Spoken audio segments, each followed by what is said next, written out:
Senhor, abençoar a vida de cada criança que esteve aqui, meu Senhor. Ó Pai, que toma nas tuas mãos, meu Senhor, as professoras, Pai, para ensinar as crianças. Pai, que toma a direção dessa manhã, meu Senhor. O Pai querido, eu venho aqui no Senhor, meu Pai. A tua idade é ti, meu Senhor, nesta manhã, meu Pai.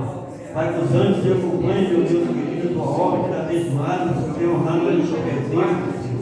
Pai, que sentir a função, meu Deus. Pai, que entregamos tudo tuas mãos para esta manhã, em nome de Jesus. Amém. O evangelista nação. Vamos mesmo na paz do Senhor Jesus. Amém. Já vamos adiantar para a introdução.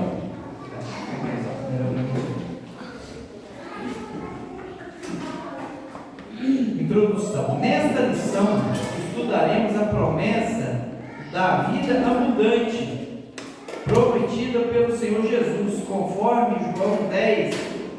A vida com Cristo se contrasta diretamente com a vida sem Ele. Quando estamos em Cristo, tudo o que ansiamos e desejamos tem outro fundamento. A vida abundante em Cristo preenche lacunas que até então nem imaginávamos que poderiam ser preenchidas. Por isso, a vida abundante é uma promessa que começa e termina em Jesus, pois só mediante um relacionamento pessoal com Ele é possível desfrutar dessa vida. Então, irmãos, nessa lição vamos ver o que é essa vida abundante que o Senhor nos prometeu ali em João 10. E veremos também que aqui ele fala que ela contrasta diretamente com a vida sem Cristo. Ela fala que, já nos adiantando, que a vida abundante começa em Cristo e ela vai seguindo quando estamos com Cristo, mas também ela contrasta sem Cristo. Não quer dizer que a gente pode perder essa vida abundante.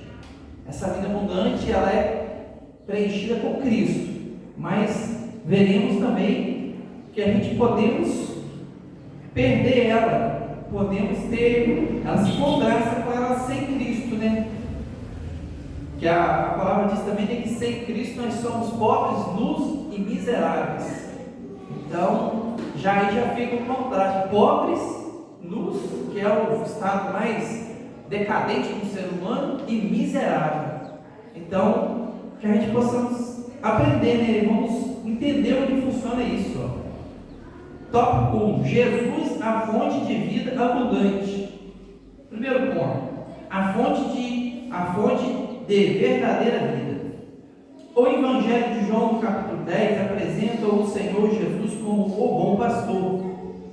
Esse pastor se relaciona com suas ovelhas e protege, se dirigindo à frente delas no caminho para livrá-las do perigo.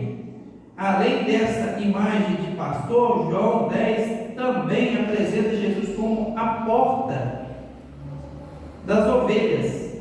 Essa porta simboliza o caminho de salvação espiritual em que um relacionamento pessoal e eterno com Deus se torna possível. É tudo que a ovelha necessita será encontrado em Deus. E por isso o nosso Senhor Jesus aparece nesse texto como a fonte da verdadeira vida. Quando o encontramos, podemos viver de verdade, fazendo o bem para a glória de Deus. Então, irmãos, ele nos fala aqui que Jesus, quando ele vem trazer essa parábola, ele se apresenta como um bom pastor, que ele se contrasta com um bom pastor que tem um relacionamento com as ovelhas. Interessante a gente ele fazer esse contraste, a gente vemos muito isso na Bíblia, é que o pastor ele usa isso aí, porque o pastor ele tem muito cuidado com as ovelhas, e as ovelhas são criaturas que são muito dependentes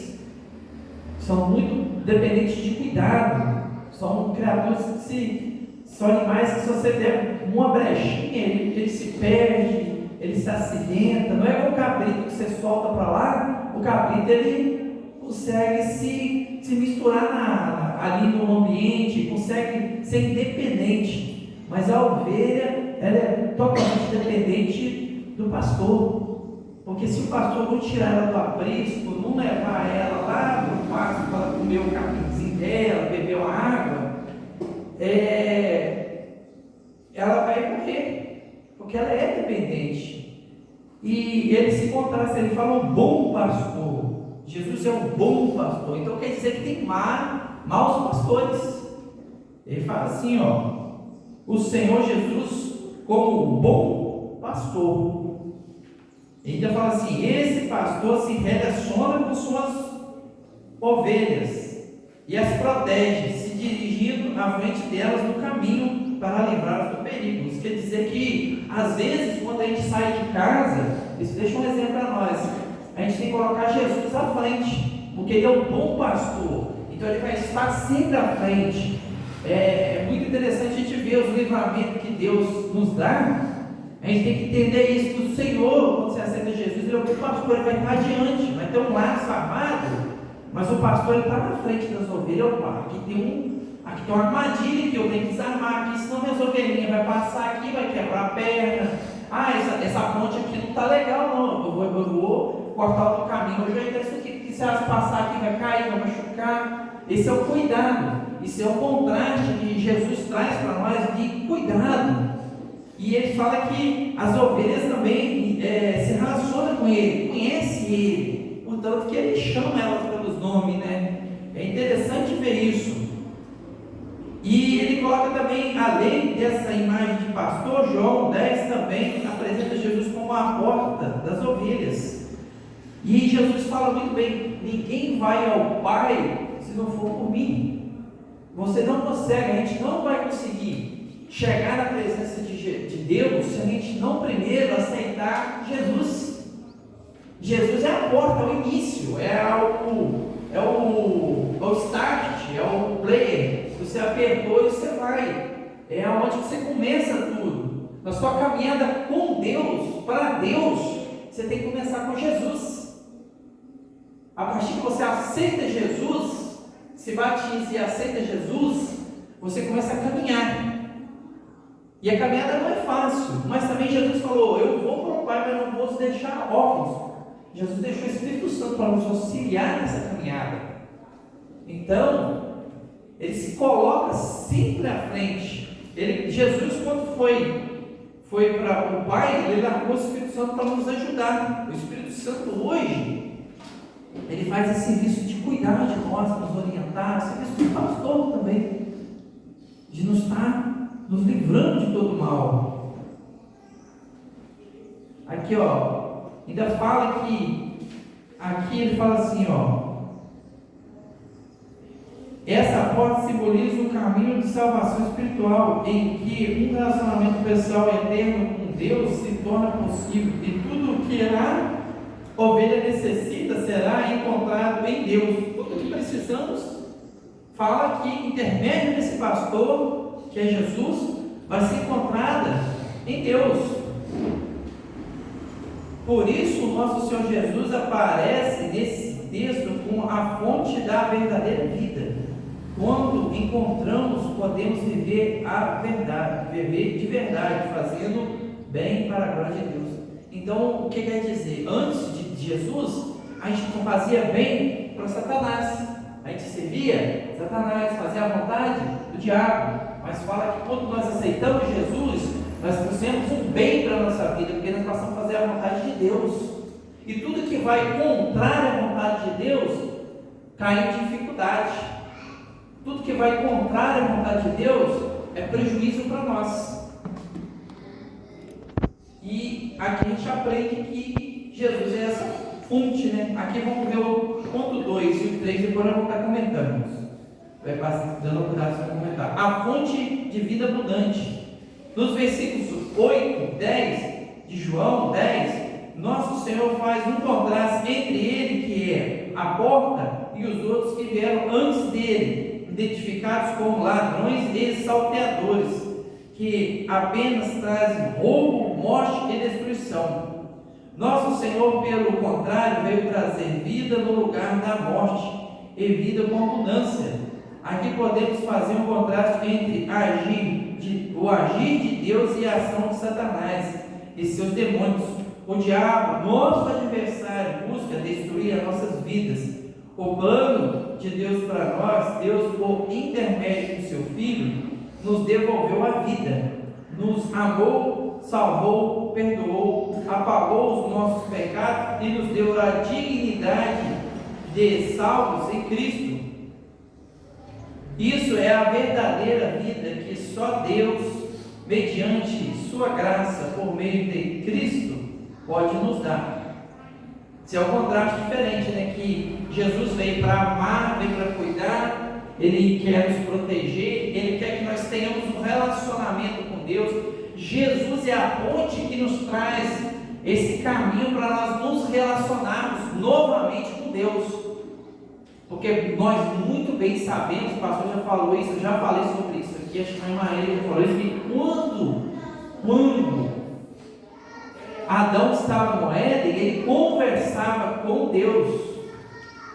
Ele conversava, ele tinha um relacionamento interpessoal com Deus, como nós conversamos uns com os outros, como a gente chega para o irmão e conversa, e assim era o nosso relacionamento com Deus. Só que a partir que entrou a desobediência, a partir que entrou o pecado, esse relacionamento foi dificultado, não por parte de Deus. Pela parte de Deus não, porque mesmo eles tendo pecado, Deus veio a encontro de Adão e Eva. Não fala que ele se negou a vir, né? Porque Deus sabia que já tinha pecado. Você acha que Deus não sabia? Mas ele se propôs a vir a eles.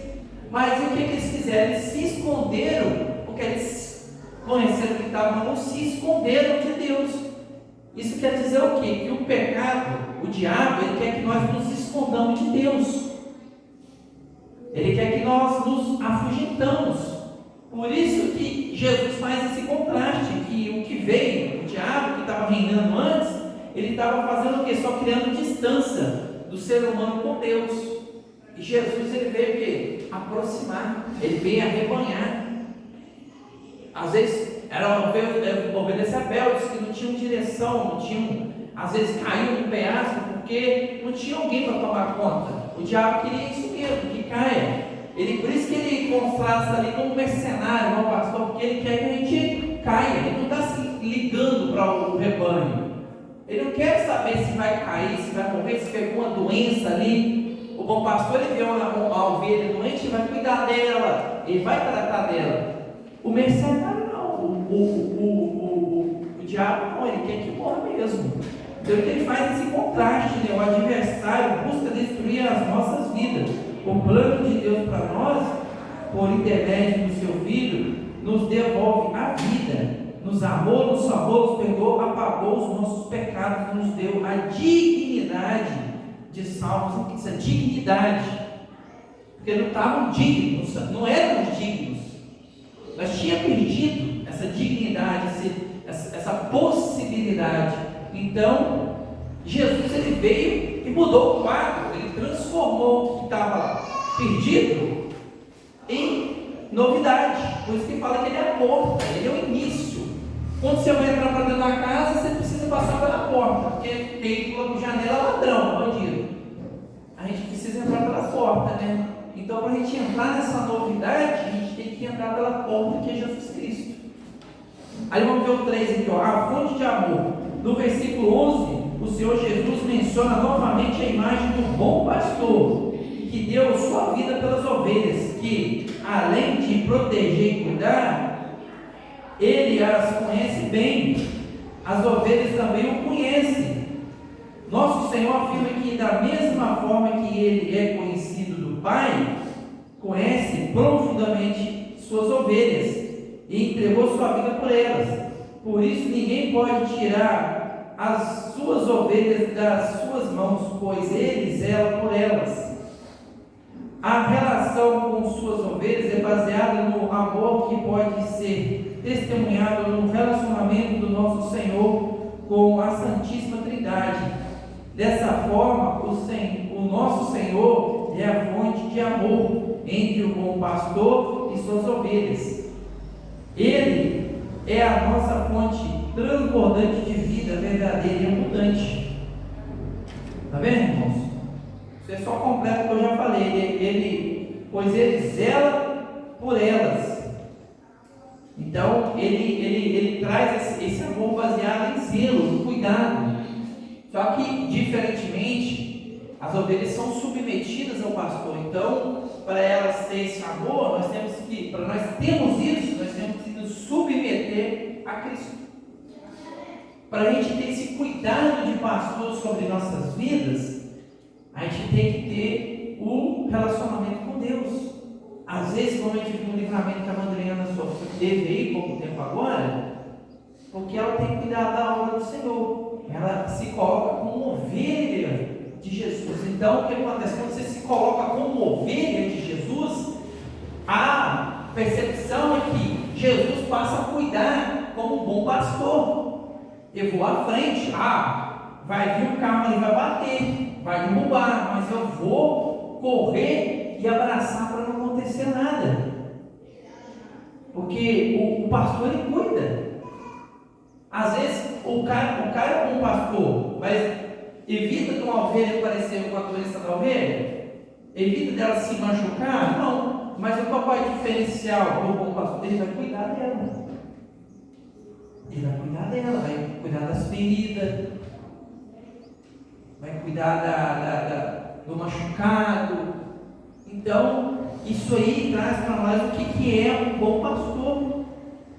Por isso, ninguém pode tirar suas ovelhas das suas mãos. Ninguém pode tirar você da salvação. Ninguém pode te tomar. Jesus deixou muito claro: a salvação é algo que ninguém pode te tomar. Você pode perder tudo. Você pode perder seus bens, pode perder seu dinheiro.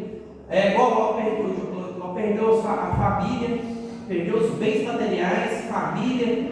Ficou só a glória dele. Os filhos morreu tudo. Mas ele não perdeu a presença de Deus na vida dele. Ele não perdeu, ele não deixou que se perdesse. Porque pode ser perdido a presença de Deus em nossa vida. Portanto, o salmista fala assim: não se retire de mim o teu Espírito Santo.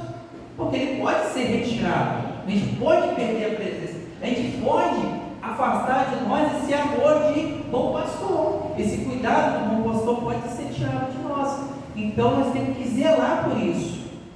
Zelar por isso. Todos os dias, nós amanhecemos no dia, começamos o dia, nós entramos pela porta do pastor.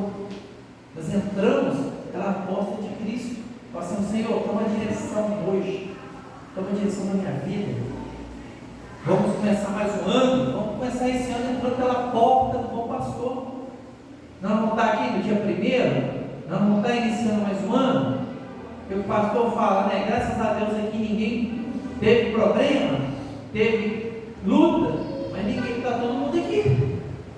Às vezes muitos não têm essa oportunidade, perderam essa oportunidade, mas nós tivemos essa oportunidade de estarmos aqui. Então, que possamos entrar no 2025 pela porta do bom pastor, que é Jesus Cristo, que ele vai abrir as portas da nossa alma. 2025 está se abrindo para vocês, então que entramos com ele na nossa frente, como nosso pastor, guiando. Vamos passar 2025, Jesus vai estar lá na frente, vai estar lá na frente, vamos tocar para cá. Para eu partir melhor, às vezes, por falta de conhecimento, a ovelha vai querer comer um pasto que não é para ela comer, vai querer entrar num lugar que parece bonito. Aos olhos das ovelhas, o pasto pode ser verdinho e bonito, mas para Cristo não. Esse capim não é para você não. Esse capim aí vai te trazer uma doença. Tem uma erva daninha no meio ali que você comer, você morre. Você morre espiritualmente, às vezes não é morte física. Mas o Senhor é o bom pastor, ele tem cuidado. Fala que capim não é para essas ovelhas. Se eu levar, se eu soltar elas aqui, elas vão correndo para lá. Se eu deixar, elas vão correr para aquele capim. Mas ele tem uma erva no meio que mata. Os irmãos que têm aqui muito tempo aqui, que conhecem de animal, sabem que tem erva no meio do capim que mata. Tem erva no meio do caminho que mata. Se não tiver cuidado, vai deixar morrer o gato, vai morrer o animal. Tem que ter cuidado. Jesus traz esse cuidado para a nossa vida. O mais interessante é ver isso, né? Que se a gente não deixar Jesus agir em nossa vida, a gente vai perder todo esse cuidado sobre nós. Algum irmão quer comentar, irmãos? O Manel, o capim nasceu, só é criador de gado há muito tempo, você entende de animal, acho que 1000 vezes mais do que eu. Não tem erva no meio do pasto, que se o animal comer, ele não morre, fica doente. Aí o senhor como sendo proprietário, o senhor não tem que identificar e ter cuidado do animal? Esse ano passado, eu comprei umas vacas de 4.000 reais, eu não vi, 4.000 reais cada uma. Se for pegando quase, você acredita? Sobrou uma, as outras tudo levou e morreu. Aí eu peguei e fiquei torto no pasto, catei aqui as ervas, aí para frente seguiu tudo bem, mas eu perdi 3 vacas de 4.000 reais. Está vendo, irmãos? Agora você para pensar, esse é cuidado que Jesus tem. Fala, não, peraí, esse pasto aqui, às vezes a vaca achou bonito, né, irmão? Achou, nossa, aquele pasto tá bom, a gente partiu tudo, foi uma atrás da outra, né? Mas aquele pasto não era para se comer, ele tinha problema ali. Às vezes você vê o cuidado de Jesus conosco, né? Às vezes, pelo nosso olho, vai falar que aquele ali é jeitoso, aquele ali é bacana. Mas Jesus fala, não, aquele pasto ali tem a daninha. Aquele pasto ali, se você comer, você vai morrer, ou vai ficar doente. Às vezes fica doente, né, irmão Manuel? Fica doente. É doente, às vezes nós falamos que tem capim doido que a vaca comer, vai se dar diarreia na vaca, não é isso, mano?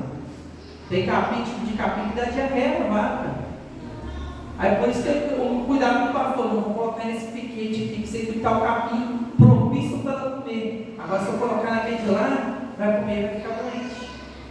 Está vendo, irmãos? Porque é o cuidado de Jesus, para a gente entender por que ele quis contrastar com o cuidado dele como pastor. Algum outro irmão quer comentar, irmãos?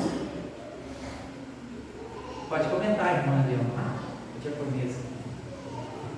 Só os irmãos da paz do Senhor. É igual o nosso pastor, né? Deus deixou ele aqui para nos conduzir. Essa missão está na mão do pastor Cléber. E só de ver como que ele está conduzindo o rebanho, é isso que está passando. Ele não está aqui, né?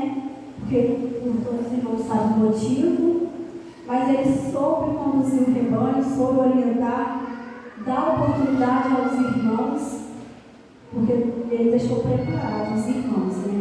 E nós estamos aqui porque nós temos um bom pastor também. E Deus tem nos guiado, nos deixado a inscrição para nos guiar.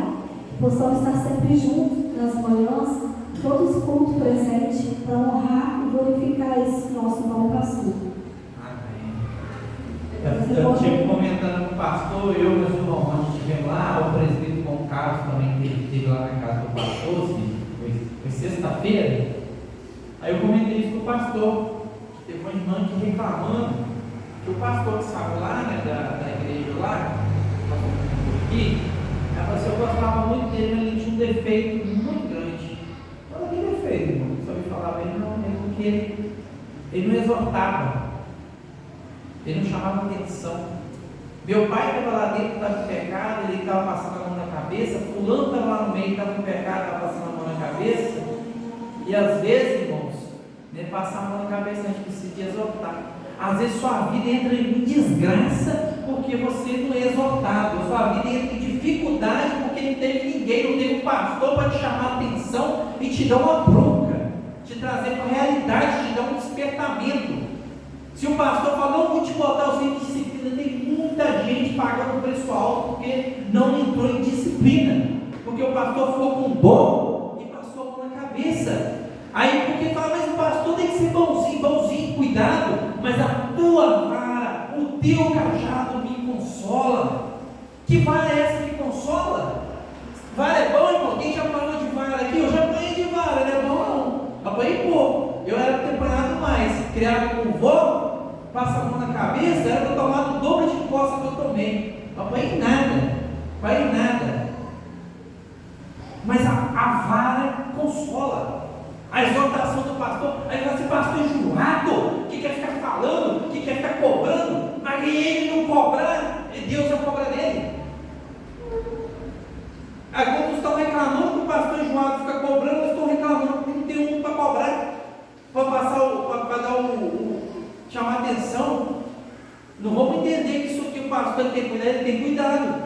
Mas por que o pastor manda cavalo e o cajado? O cajado, se caiu, ele leva lá e consegue puxar ela, ele consegue tirar ela de uma situação de dificuldade. Mas a vara, porque ele está querendo, como o Mamanel falou ali, se ele não prende aquela outra vaca e tira, ele tinha perdido tudo, porque a tendência da ovelha é ir para onde que é o mais agradável. Mas o pastor sabe onde que é o melhor. Não teve que tocar, Mamanel, de vara para tirar, senão as outras iam voltar lá para o mesmo pasto. Então, de vez em quando, você não precisa dar uma varada da vaca daquela lá, porque senão ela vai querer morrer. Quantas varadas não salvam a vaca? Às vezes vai estar batendo, mas se não bater, ela vai com aquela dificuldade ali, ué. E às vezes Jesus é assim, ele é um bom pastor, mas o rebanho às vezes precisa de ser exortado. Ele precisa de ser exortado, irmãos. É interessante isso. É interessante isso que a irmã falou, o cuidado que o pastor tem com nós. Mas quantas exortações ele teve que dar aqui, irmã? Quantas exortações o pastor teve que dar aqui? Então a gente tem que aprender, irmãos. Igual o pastor falou ali, mostrando, esse coloca, por exemplo, hoje o dia mal chegou para minha casa, para a gente poder, porque para a gente aprender também que todo mundo é sujeito à dificuldade. Às vezes ele se coloca como exemplo, às vezes vem os dias difíceis, dias de problemas, dias de erro, mas também tem o dia de bênção também. E o dia de aprender. Há tempo de plantar, colher, semear. E há tempo também da gente recolher, né? Tem que cegar, tem que colher, tem que trabalhar, né? Algum outro irmão quer comentar, irmão? Marcelo. Vai, mamãe.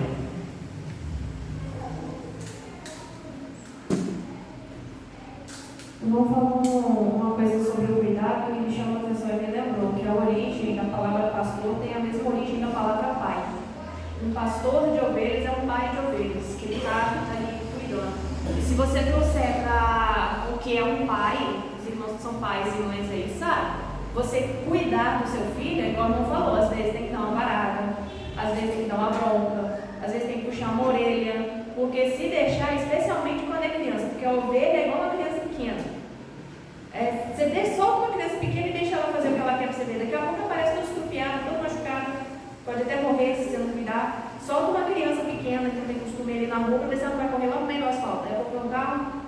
Então a origem é essa aí que a irmã está falando.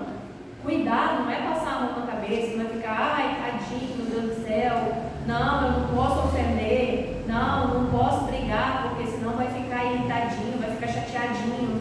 Não, cuidar é sim, trazer ele no colo, às vezes a ovelha precisa ser carregada nos ombros, como aquela parábola das 100 ovelhas, né? O pastor deixou as 99 em segurança e foi atrás da outra, quando viu que ela estava machucada, carregou ela nos ombros. Às vezes o pastor tem que carregar a ovelha, o membro que está passando por dificuldade, nos ombros, no colo. Mas às vezes também, como eu falou, tem que dar uma varadinha para ela voltar para o caminho certo, porque senão ela vai desviando e vai lá para o pedregulho, vai lá para a erva daninha, e aí fica ruim. Então a mesma coisa de um pai e de uma mãe. É isso aí. E o engraçado é a gente ver os pré-requisitos de Deus, para escolher. Porque Saul foi escolhido pelo povo. O povo queria rei, e Deus permitiu que o povo escolhesse ali Saul. Mas Davi, Deus escolheu ele. Deus falou, eu vou levantar então um rei segundo o meu coração. E onde que Deus tirou esses pré-requisitos? O cuidado. Davi estava sendo vigiado por Deus, estava sendo observado por Deus, e olhando o cuidado que ele tinha de encarar um leão para as ovelhas dele, ele encarava. O pastor tem que ter esse pré-requisito. A pessoa que vai liderar a igreja de Cristo aqui tem que ter um requisito assim, de cuidado, de lutar pelas ovelhas, de enfiar na frente, de comprar briga. É o pré-requisito para ser um pastor, para estar de frente a uma igreja. Ele tem que ter esse pré-requisito. Deus nos ensinou que ele usou esse pré-requisito. Ele viu em Davi que é o que? Ele tinha essa liderança nele, de cuidado. Ele tinha cuidado. Como é que ele ia levantar mandou alguém que não tinha cuidado de Israel. Saul não tinha cuidado de Israel. Portanto que Deus mandou que matasse aquele rei, ele se compadeceu e cresceu os olhos. Ele era um mercenário. Ele não tinha cuidado das ovelhas. Saul era um mercenário. O interesse dele era acima do interesse do povo. Todo líder que se coloca os seus interesses acima do interesse do povo, ele vai fadado a um momento de ser derrubado. A gente, o presidente agora, que era o ditador, né, agora lá da Síria, ele foi derrubado. Ele tinha apoio de gente grande, mas ele foi derrubado, porque o interesse dele estava acima do povo. Os interesses dele estavam acima do povo. O povo, uma hora, se cansa disso e se revolta. Às vezes, até as ovelhas, quando vê o mercenário, se revolta. Porque ele não pensa no povo, não pensa nas ovelhas. E o bom pastor tem que ter esse cuidado. Por isso que Jesus se coloca como bom, porque há o mal. Né, irmãos? A gente tem que aprender isso. Que ele é o pai. Qual o pai que quer? Igual Jesus mesmo falou: qual o pai que o filho pedindo peixe vai dar para ele uma serpente? Porque ele tem cuidado do filho. O cuidado de Jesus é o mesmo cuidado de um pai. Ele fala que as ovelhas conhecem. Se a gente conhece Jesus, e Jesus nos conhece, e Jesus conhecendo Deus, e sendo íntimo, sendo filho de Deus, primogênito de Deus, ele fala que eu conheço. Aí que fala, né, que tem aquele negócio: mas seu nome? Não, seu nome, mas eu não conheço você. Quem é você? Então o que a gente tem que ter? Intimidade, tem que ter aproximação. Vou estar lendo o 2 aqui para a gente dar continuidade, para não extrapolar o tempo, irmãos. O tópico 2 diz assim: a vida abundante, ou o conceito de vida abundante, mediante o relacionamento que estabelecemos com Deus por meio de Jesus, o nosso pastor, podemos comentar a respeito do que significa a vida abundante, mencionada pelo nosso Senhor em João 10:10, sabendo que o ser humano tem necessidades físicas, emocionais, espirituais. Podemos afirmar que a vida abundante prometida pelo nosso Senhor preenche também essas esferas do corpo, da alma e do espírito. Trata-se de uma nova vida integral em Cristo, em que tudo que se faz novo se torna em autêntica novidade de vida. Interessante isso, né, irmãos? Quando a gente aceita Jesus, a gente entra num parâmetro de vida diferente. Às vezes o que é almejável para outras pessoas, que seja o que completa a vida de outra pessoa, não nos completa mais. Tem gente que acha que sentir bem, viver bem, é cervejada, é bebedeira, e a partir que a gente entra em Jesus, a gente vê que aquilo ali não é. Aquilo não nos preenche mais. É festa, balada, é muitas outras coisas da vida aí, aquilo passa a não te preencher mais. Não é aquela mudança de vida para você. A mudança de vida para nós é estarmos em paz com Deus, é estarmos juntos aqui de manhã cedo. É uma vida abundância. Ela preenche o espírito. Às vezes tem coisas que preenchem a carne, mas o espírito encontra e falha. Eles não são completos. A pessoa que não tem Cristo, a riqueza dela não completa ela, porque ela não tem paz em Deus. Agora, a pessoa que tem paz em Deus, às vezes ela é uma pessoa humilde, mas aquela humildade para ela é uma riqueza. Aquilo satisfaz a alma dela. Aqui ele fala que nós temos, o ser humano tem necessidades físicas, emocionais e espirituais. Física, emocionais e espirituais. Às vezes no mundo você tem preenchimento da necessidade física, às vezes até emocional. Você tem situação física boa, você tem um emocional tranquilo, mas o seu espiritual está em decadência. A sua espiritualidade está em decadência. Aí você vê esse dia que o cara lá, ele era eu vi uma postagem do cara que ele era piloto de uma categoria lá de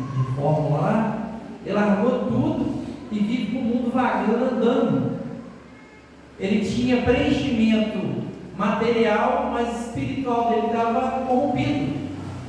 Hoje ele busca uma espiritualidade no mundo aí, sabe lá de que forma, mas ele tem necessidade. Você vê que ele tem uma necessidade espiritual. Ele não aprendeu ainda a preencher isso, mas ele tinha tudo. Ele tinha riqueza, família, posto.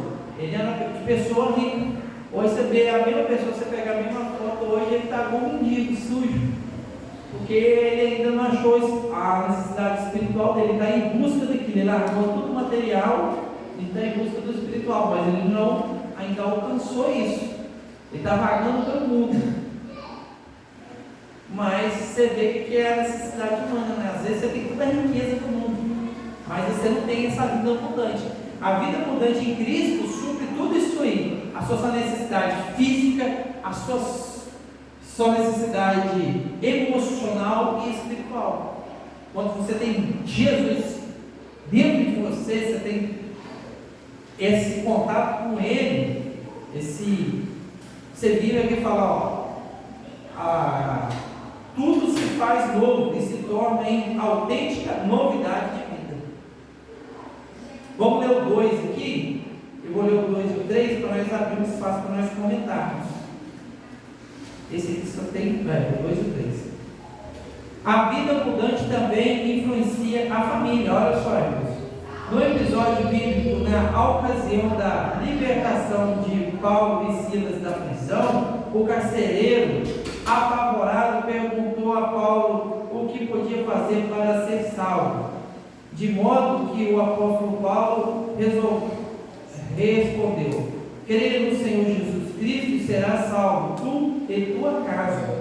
A salvação em Cristo não se aplica apenas ao caráter carcereiro, mas de maneira abrangente a toda a sua casa, e não se resumiria apenas ao livramento físico de uma punição do Estado, mas a um novo tipo de vida para o carcereiro e toda a sua família.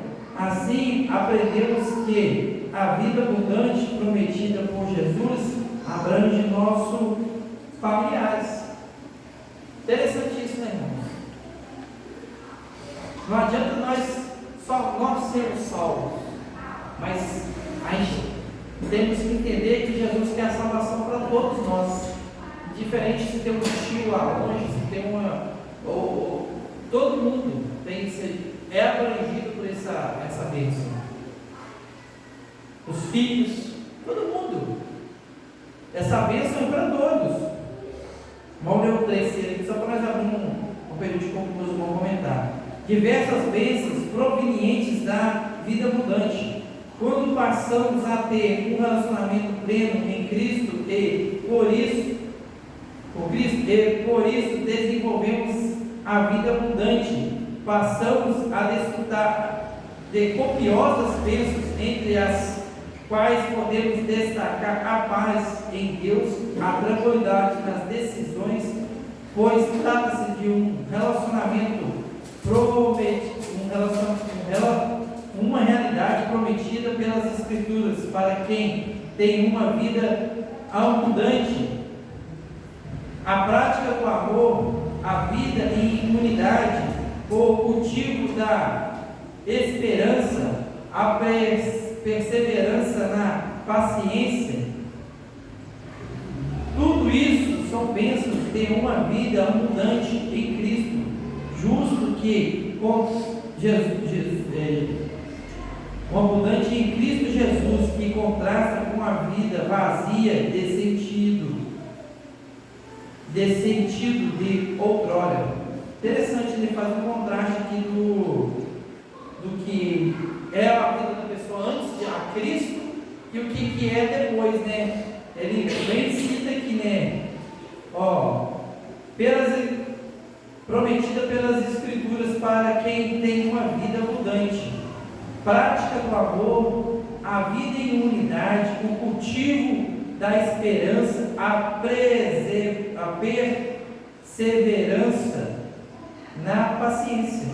Interessante, né? Qualidades de quem tem uma vida abundante com Deus, né? A Maíra naquele estudo que nós tivemos, falou da prática, né? O fruto do Espírito, né? Fruto do Espírito. Só tem o fruto do Espírito quem se coloca como ovelha de Cristo. Essas bênçãos, qual é as bênçãos, né? Engraçado, a gente qual é as bênçãos do fruto do Espírito, né? O que você colhe daquilo tudo? Você evita de ser morto por causa de uma briga, você evita de acabar com um relacionamento por causa de pouca coisa, você evita de arrumar um problema, você evita muitas coisas, muitas bênçãos. A gente acha que bênçãos, a vida de bênçãos é a vida que tem coisas materiais, comer bem, viver bem, ter uma casa de luxo. Acha que a vida é um parâmetro em cima daquilo ali. Fala, minha vida só é plena se eu tiver isso aí. Mas não, irmãos. Às vezes a pessoa tem tudo, mas não tem nada, porque não tem Cristo. Ter a vida plena, isso aí é saber viver, irmãos. Não adianta a gente ter tudo se a gente não sabe viver, não sabe se relacionar com Deus. E Deus preenche tudo isso aí, irmãos.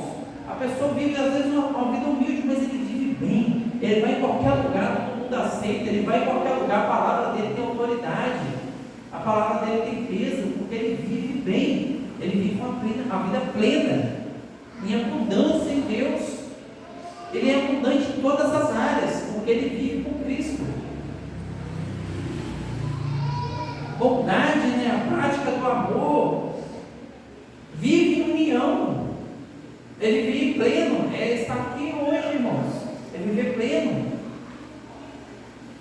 O pastor me falou, naquele que se isola, ele peca.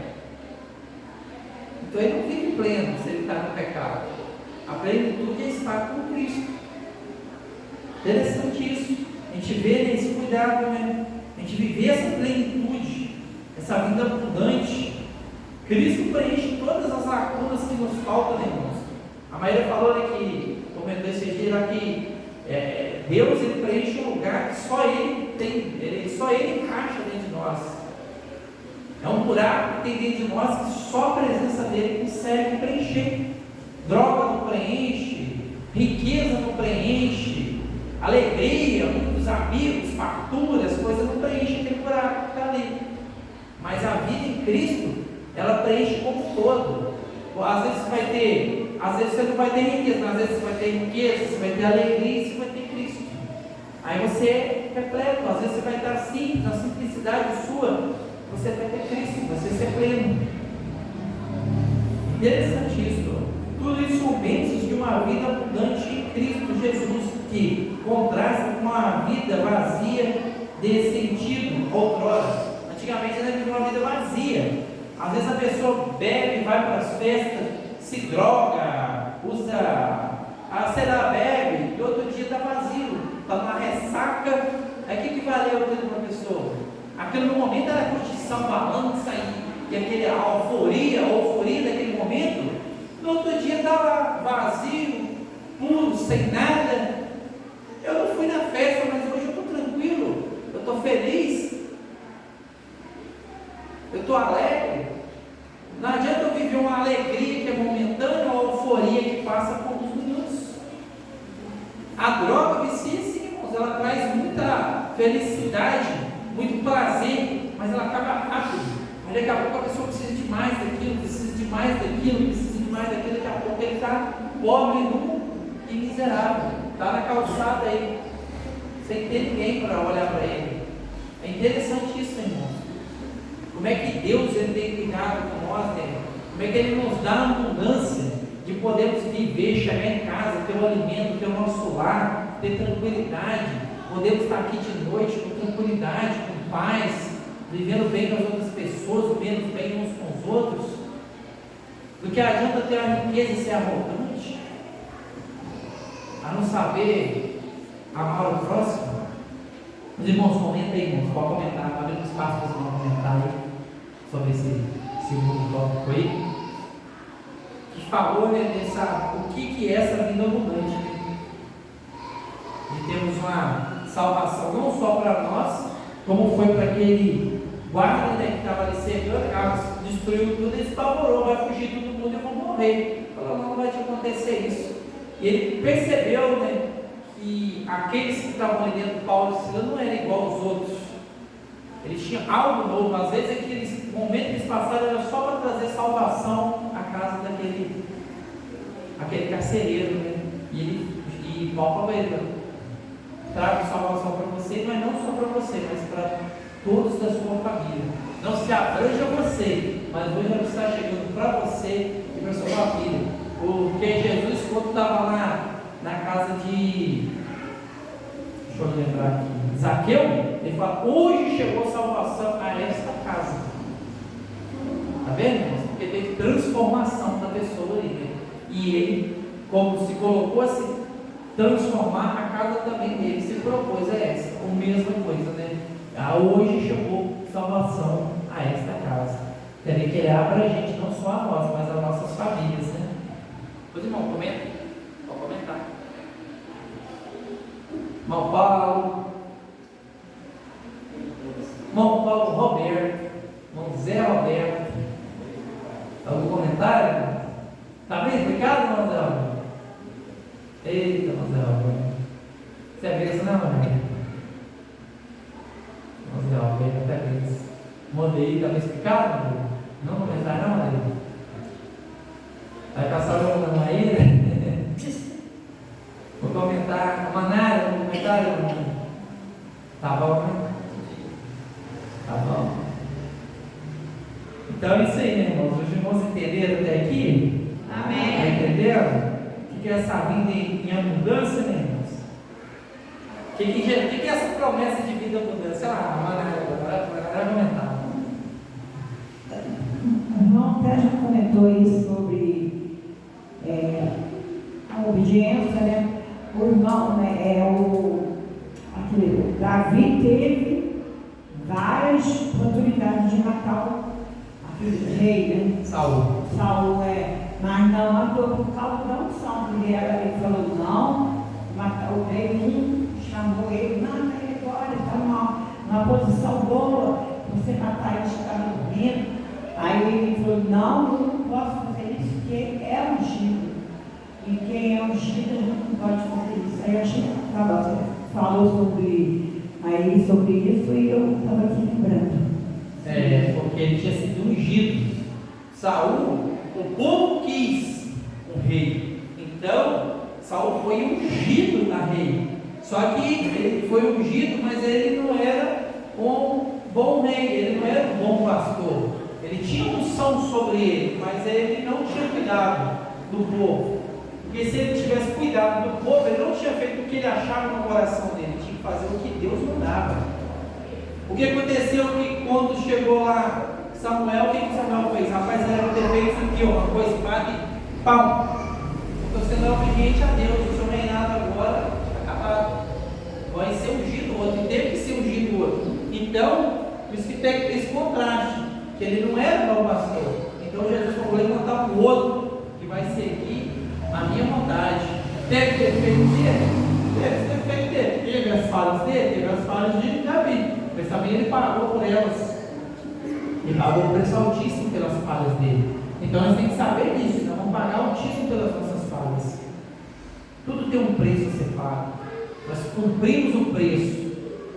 Mas a salvação nossa, ninguém tira. Às vezes você comete um erro hoje, você paga, mas você se arrepende e volta para Jesus. Mas a salvação ninguém te tira. O pecado não te toma a salvação. Não tem poder para te tomar a salvação. A partir de que você se arrepende e volta para Jesus, aquele pecado, como o pastor falou, uma borracha passa por cima dele, mas a gente tem que se arrepender, irmãos.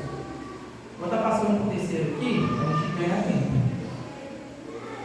O que identifica a vida abundante? A alegria do Senhor. No Novo Testamento, o apóstolo Paulo escreveu aos Tessalonicenses, exortando: regozijai-vos sempre. No Antigo Testamento, Neemias diz: a alegria do Senhor é a nossa força, é a vossa força. Logo, a alegria faz parte da identidade de quem se relaciona com Deus e vive uma vida abundante. É uma virtude citada pelo apóstolo Paulo aos Gálatas, em Provérbios. O sábio diz que a alegria é um bom remédio. Essa virtude mostra que estamos bem, em paz, cheios de vigor. Isso é vida abundante. Interessante, né, irmãos? A alegria, né? A pessoa, o irmão que está na presença do Senhor, ele é alegre. Não é interessante isso? O pastor reclama, às vezes, de ver tudo triste, tudo baixo, pessoas com semblante fechado. Como é que é assim? A palavra diz que a virtude citada pelo apóstolo Paulo em Gálatas e Provérbios diz lá, o sábio diz que a alegria é um bom remédio. Às vezes a pessoa está doente porque ela não tem alegria. A falta de alegria, ela traz doença. Mas gente que só acha alegria se tudo estiver bem. Ele consegue ter alegria, às vezes nos momentos difíceis. É difícil, mas quando temos Cristo em nossa vida, o Espírito Santo em nossa vida, na dificuldade a gente vai estar o quê? Cantando. Paulo e Silas estavam na prisão, mas eles estavam tristes, aborrecidos, se entregou àquela dificuldade? Não, ele estava alegre, ele estava cantando. Então, por isso que a gente tem que aprender, irmãos. É um bom remédio. Essa virtude mostra que estamos bem, em paz, cheios do vigor. Isso é a vida abundante, irmãos. Em meio à dificuldade, você está cantando. Isso que é a mudança do Espírito Santo, de Deus. Essa é a mudança que Jesus nos traz. Porque nós vamos estar na dificuldade, mas o Espírito está nos alegrando. Nós estamos na enfermidade, mas o Espírito está nos alegrando. Vou estar seguindo aqui, ó, gratidão por tudo. Olha só, irmãos, ó, aqui agora nós vamos aprender muita coisa. A gratidão é uma virtude cristã que revela humildade e, ao mesmo tempo, dependência total de Deus acerca de tudo o que acontece em nossa vida. Na vida abundante, no lugar de murmurar ou reclamar das coisas, aprendemos a dar graças por tudo o que Deus tem feito de bom por nós. Em tudo dá graça, porque esta é a vontade de Deus em Cristo Jesus para convosco. Está vendo, irmãos? Em tudo dá graça. Assim a virtude do galardão assim a virtude e gratidão é plenamente coerente com a vida abundante, pois em Deus nós sentimos satisfeitos e plenos, demos sempre graças em tudo. Interessante, né? E esse agora falou muito diferente, né? Essa aqui, igual a Maria fala, eu vou puxando a orelha. A gente reclama muito, né, irmãos? Reclama tudo. Se a gente não tem emprego, a gente reclama que está sem emprego. A gente tem emprego, a gente reclama que o emprego está consumindo muito da gente. Aí depois Deus tira o emprego porque está consumindo muito dele. Daqui a pouco nós estamos sem dinheiro, estão reclamando porque estão sem emprego. Então vira uma roda d'água de reclamação e murmuração. Ah, não tem isso. Aí Deus concede aquilo que era mesmo com uma dificuldade. Ah, não tenho carro, roubou o carro, esse carro está me dando de cabeça, está me dando prejuízo, está me dando não sei o que lá. Então, entendeu? Nunca estamos satisfeitos, o ser humano nunca está satisfeito. Agora, aquele que tem Cristo, tudo é motivo de alegria, tudo é motivo de agradecer a Deus. Hoje não tem isso.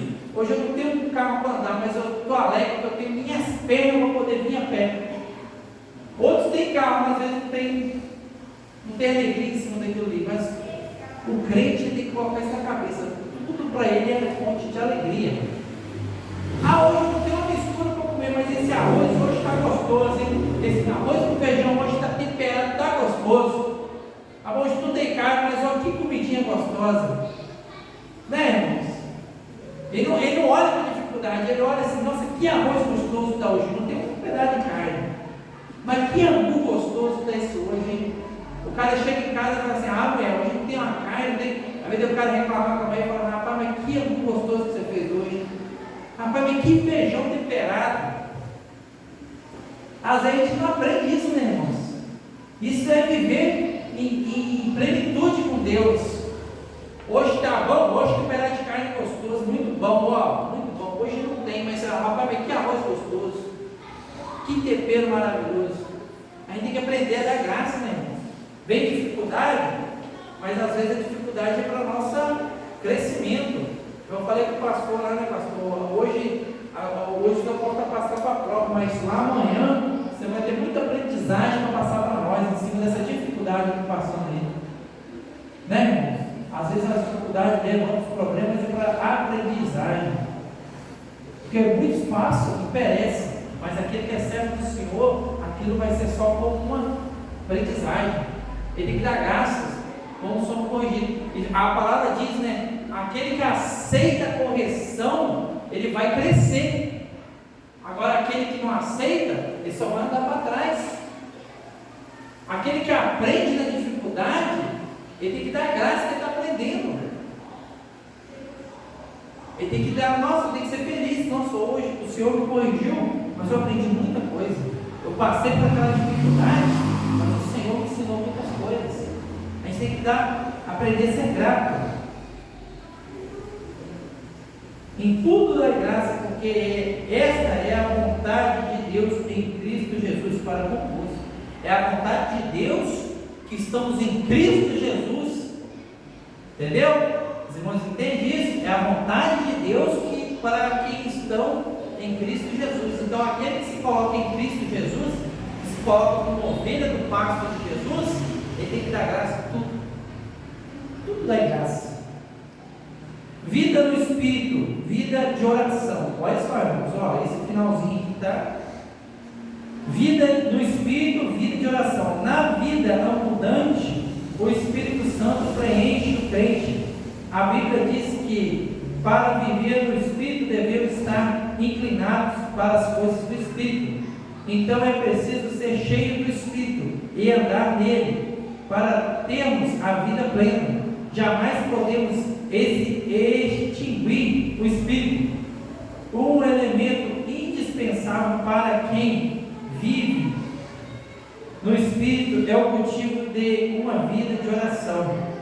Mas uma vez o apóstolo nos exorta: orai sem cessar. Em todo o tempo precisamos reconhecer que na rotina da nossa vida devemos ter sempre uma ocasião para orar, quer em casa, quer no trabalho, ao acordar ou ao se deitar. O apóstolo continua a nos exortar: perseverai em oração. Está vendo, irmãos? Como é que é a importância que o pastor cobra a gente de orar?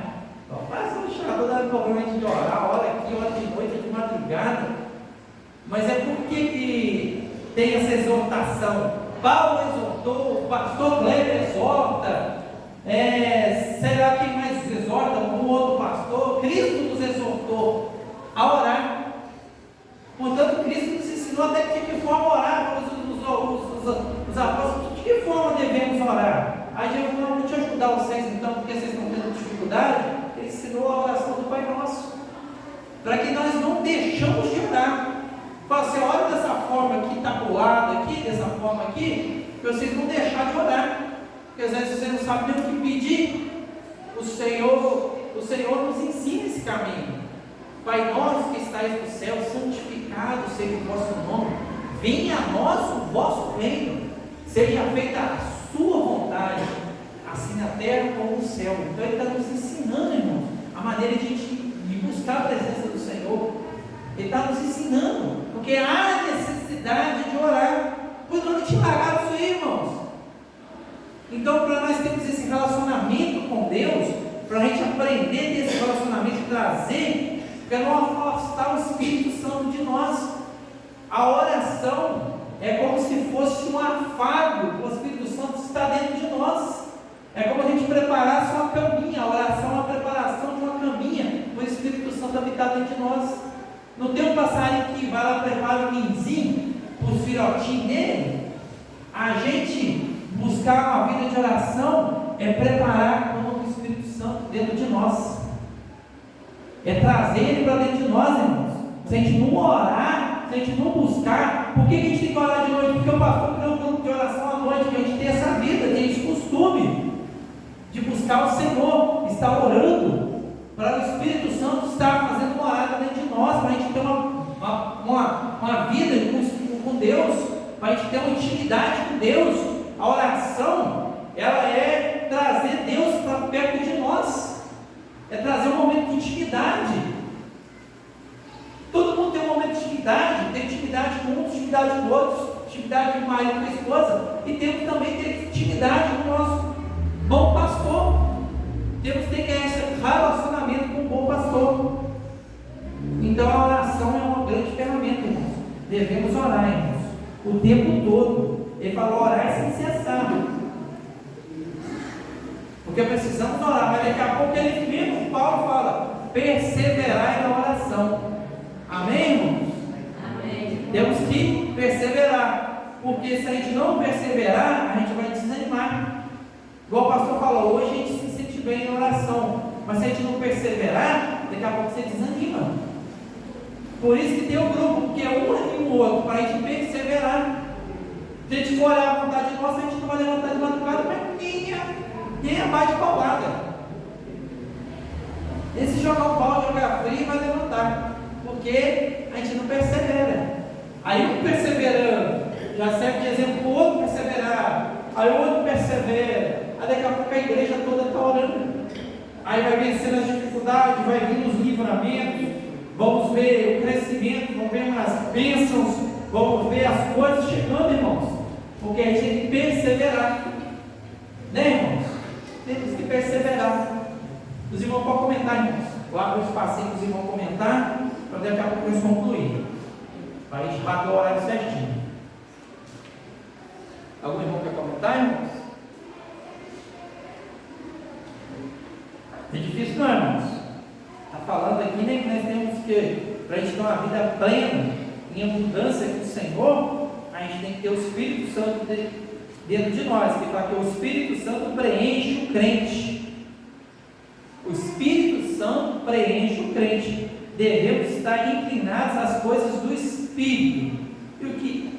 Então precisamos ser cheios do Espírito e andar nele, para termos uma vida plena. Jamais podemos extinguir o Espírito. Um elemento indispensável para quem vive no Espírito é o cultivo de uma vida de oração. Né, irmãos? Está bem falado, né? Bem explicado, né, irmãos? A gente tem que ser inclinado às coisas do Espírito. Quem vive do Espírito está inclinado às coisas do Espírito. Não está inclinado às coisas do mundo, não, irmãos. Quem vive no Espírito, igual a irmã falou ali, interessante. Nós estávamos vindo de carro para a igreja, ouvindo louvor. E o louvor tocou o coração, porque eles estavam inclinados, os irmãos vieram inclinados às coisas do Espírito. Agora você vem escutando um funk, você tinha sentido alguma coisa, irmão? Você vem escutando um modão, tinha sentido alguma coisa? Porque não tem inclinação para o Espírito Santo. Aquela coisa não tem inclinação. Então, para você viver uma vida no Espírito Santo, você tem que procurar coisas inclinadas. Que é o que é inclinado? É uma coisa que está direcionada, uma coisa que está tombada. Vamos supor, se você dava uma pessoa inclinada à direita, porque aquilo está inclinando para a direita, então ela está pendendo na direção direita. Então, se você quer uma vida do Espírito Santo na sua vida, você tem que ter inclinado as coisas para o Espírito, que é a oração, jejum, busca da presença. Para você ter Espírito, você tem que buscar Ele, tem que deixar Ele vir, tem que trazer Ele para perto. Irmãos, vamos comentar? O irmão vai comentar, irmãos? Os irmãos entenderam o que é essa graça, o que é essa vinda abundante que o Senhor está nos prometendo? Ele falou aqui que não vai ter dificuldade nessa abundância?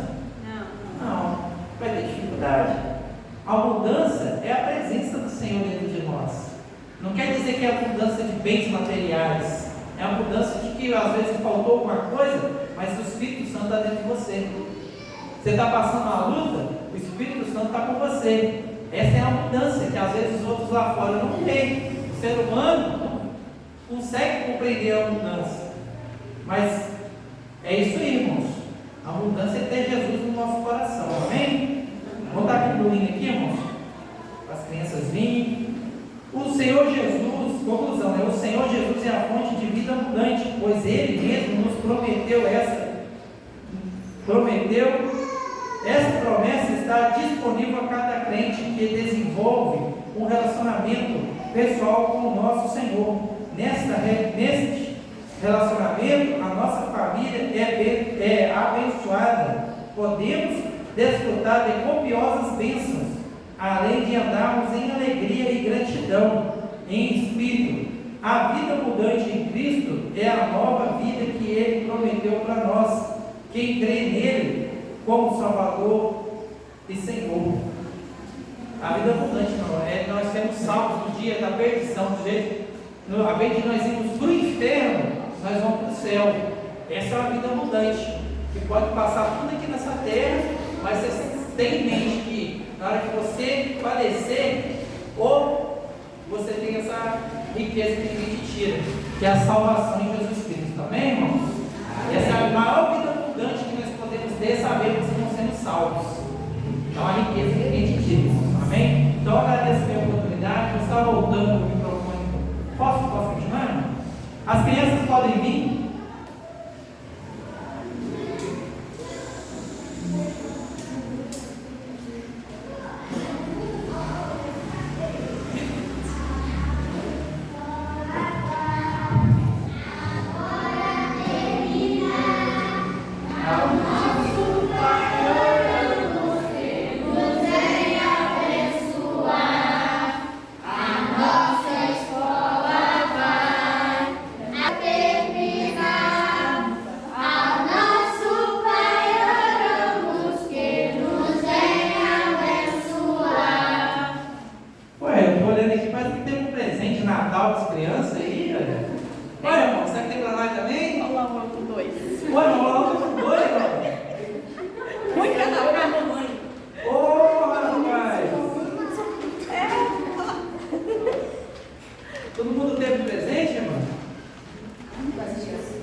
O que eles vão fazer?